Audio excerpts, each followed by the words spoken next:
বন্ধুরা সবাই কেমন আছেন? আশা করি ভালো আছেন, যে যেখানে আছেন সুস্থ আছেন। আল্লাহ তাআলার অশেষ রহমতে আমিও সবাই ভালো আছি। তো প্রতিদিনের মতো আবারও নিয়ে আসলাম নতুন একটি ব্লগ। দেখতে পাচ্ছেন আমাদের আরাফাত কি করতেছে, দেখেন। আরাফাত হলো পপেট দিয়ে খেলা করতেছে। তুমি কি করতেছো? পপেট দিয়ে খেলতেছো না? আরাফাতের হলো অনেক জিত, অনেক অনেক জিত, তাই না? সালাম দাও, সালাম দাও। তোমার নাম কি বলো তো? তোমার নাম কি? তোমার নাম কি? আরাফাত, তোমার নাম কি? আরাফাত, শুনছেন আপনারা কেউ? আরাফাতের নাম আবার বলো তো, আবার বলো, তোমার নাম কি? আরাফাত। শোনেন, তো আরাফাতের জন্য সবাই দোয়া করবেন। আরাফাতের অনেক জিত। না না না, কেউ দোয়া করবেন না, না করে দিয়েছে। না না, আবার তো একটা সালাম দাও। আরাফাতের তো সালাম দাও। তো দিবা না? তো তোমার আব্বুর নাম কি? আকাশ। তোমার আব্বুর নাম কি বলো? তোমার আব্বুর নাম কি? তোমার আব্বুর নাম কি? তোমার আব্বুর নাম কি? আকাশ। তোমার দাদার নাম কি? আরাফাতের দাদার নাম কি? কি নাম? দুলু মিয়া। বলো তো, বলবা না?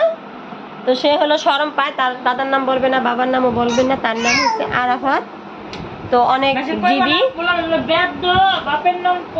অনেক জিদ। সে হলো অনেক জিদি, কিছু কইলেই আর কি শুয়া পড়ে, জিদ দেখায়, চিৎকার পারে, কি করবে কি থিয়া দিশা পায় না।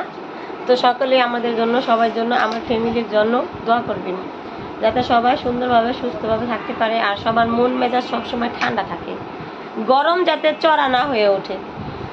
সবাই চড়া মেজাজই, যখন তখন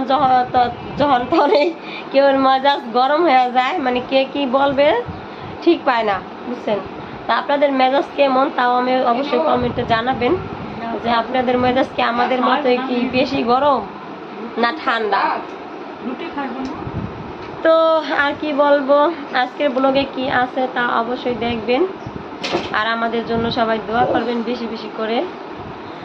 যে ঈদ গেল, তেমন কিছু ভিডিও দিতে পারি নাই, আর কি বলবো, তো এখানে বিদায় নিয়ে নিব। আগামী ব্লগে দেখবেন, আবার দেখা হবে। আর আমরা কালকে হলো চিন্তা ভাবনা করছি যে আমরা এক জায়গায় ঘুরতে যাব। তো কি কোথায় যাব তা নাই বললাম, যেখানে যাব যাই এই কথাটা বলবো না, কোথায় আইছি বা কোথায় গেলাম। তো এখানে বিদায় নেই, সবাই ভালো থাকবেন এ পর্যন্ত। আল্লাহ হাফেজ, আসসালামু আলাইকুম। এই যে আজকে রান্না হচ্ছে করলা ভাজি,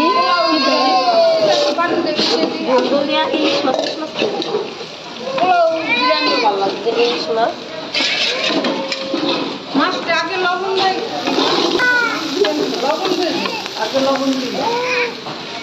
আর হলো করলার ভর্তা। তোমরা দুজনে কি খাচ্ছ? ললিপপ খাও। ললিপপ কেমন লাগে? মিষ্টি। আরাফাতের কাছে কেমন লাগে? টক লাগে না মিষ্টি লাগে? মিষ্টি। তোমরা দাদু ভাই মারামারি করবে না? সরি বলো, সরি বলো। কান ধরো, আর করবা না মারপিট? আচ্ছা, আজকের লেগে ক্ষমা করে দিলাম তোমাকে। হ্যাঁ, ঠিক আছে। আবার হ্যাঁ খেলবা? আচ্ছা খেলো। এই তো গুড কথা বলছো, তোমাকে গুড, একটা গুড দাও। খেলবো মারামারি। এটা বাবু? কার বাবু? আপুর না তোমার? না তোমার বোর বাবু? এই তোমার নাম কি? এই বাবু, এই বাবু শোনো, তোমার নাম কি? তোমার আব্বুর নাম কি? তোমার আব্বুর নাম কি? তোমার নাম, তোমার আব্বুর নাম কি? তোমার নাম কি? আয় বাবু, আপাত বাবু।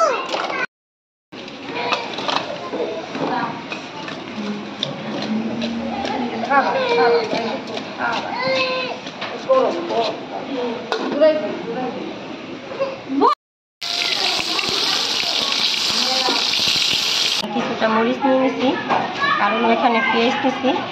এগুলি দিয়ে হলো করলা ভর্তা বানাবো। এই যে হলো করলা, করলাটা হলো তেলের উপরে ভাইজা নিচ্ছি। তো এখন আমি যে লবণ নিতেছি, লবণ দিয়ে হলো ভালোভাবে মরিচটাকে আর পেঁয়াজটাকে হলো মাখিয়ে নিব।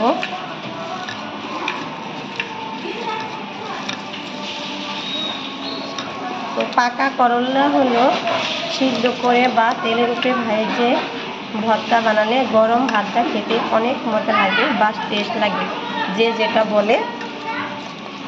আমি ভালোভাবে পেঁয়াজটাকে কষিয়ে নিচ্ছি, মানে বেশি পেঁয়াজ দিতে হয়, দিলে তাহলে ভর্তাটা ফ্লেভারের অন্যরকম চলে আসে।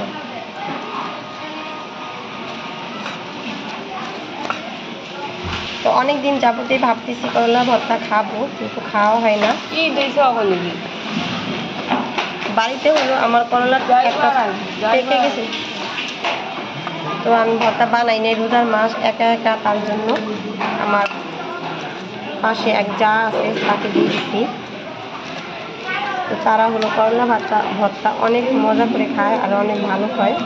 তো তার কাছ থেকে আমি শিখছি এই করলা ভর্তা খেতে। এখন সরষের তেলটা দিয়ে দিই। সরষের তেলটা না দিলে হলো ভর্তাটার কোনো টেস্ট বাড়ে না, তার জন্য হলো ভর্তা হাতের মাখা ভর্তায় সরষের তেল দরকার আছে। তো আমি সরষের তেল দিয়ে হলো পেঁয়াজটাকে ভালোভাবে মাখিয়ে নিচ্ছি। তো এখন আমি পেঁয়াজ ভর্তা আর কি উঠিয়ে রেখে দিব।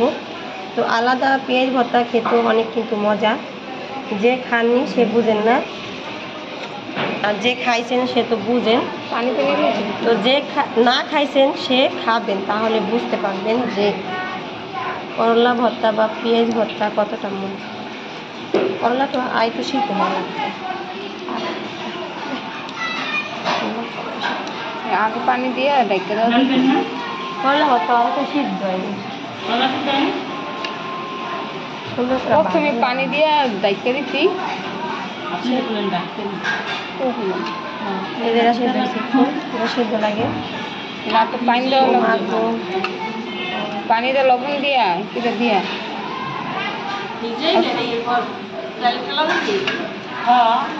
আগে সিদ্ধ করে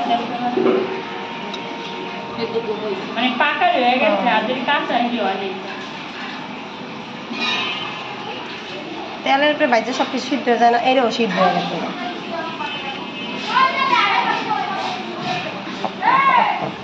এতক্ষণ ভালো লাগবে অফ কর। এই যে ভর্তাটা বানানো শেষ, দেখতে পাচ্ছেন।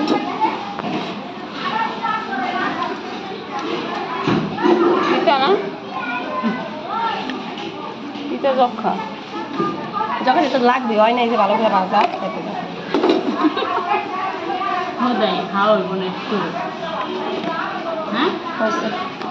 খাওয়াবো কেমনি খানা। দেখেন আজকে রান্না বাড়া কি হয়েছে, করলা ভাজি, ইলিশ মাছ দা ধুন্দুল দা, পাতলা ডাল, ইলিশ মাছ ভাজা, করলা ভাজি, করলা ভর্তা, করলা ভাজি। তো সবার জন্য ভাত বাড়া হয়ে গেছে, এখন হলো ভাত খেতে বসেছে সবাই। এই ভাত কিনে বানাও, ধরো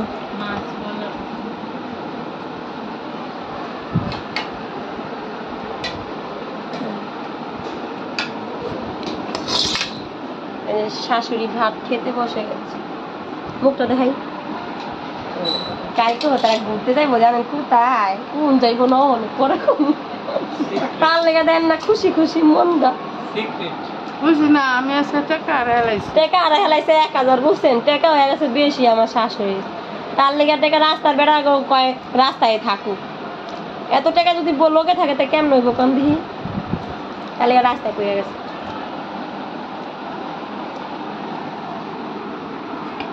তো এখন ভাত খাবো, সঙ্গে থাকুন।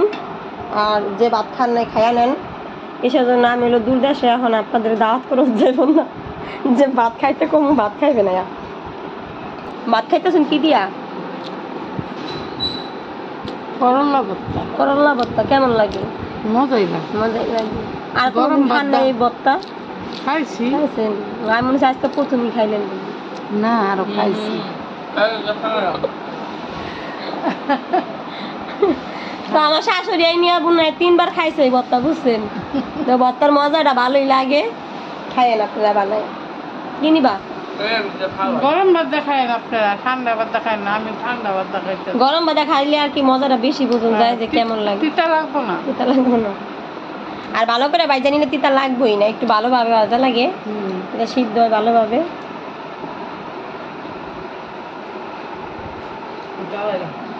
তো আমিও খাই, সবার খাওয়া যেতেছে গা, পরে আমি পিছিয়ে পড়ে যাবো, এটা হয় না।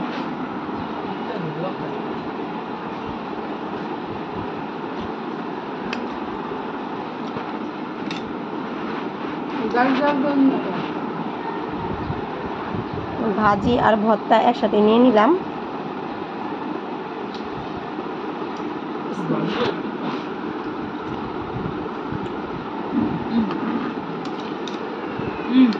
ওই যে এর মা খাইব নি ভর্তা, আদুরির মায় দেখলো তো খাইবেন নি,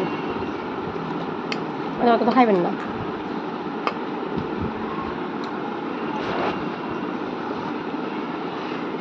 বন্ধ করেন।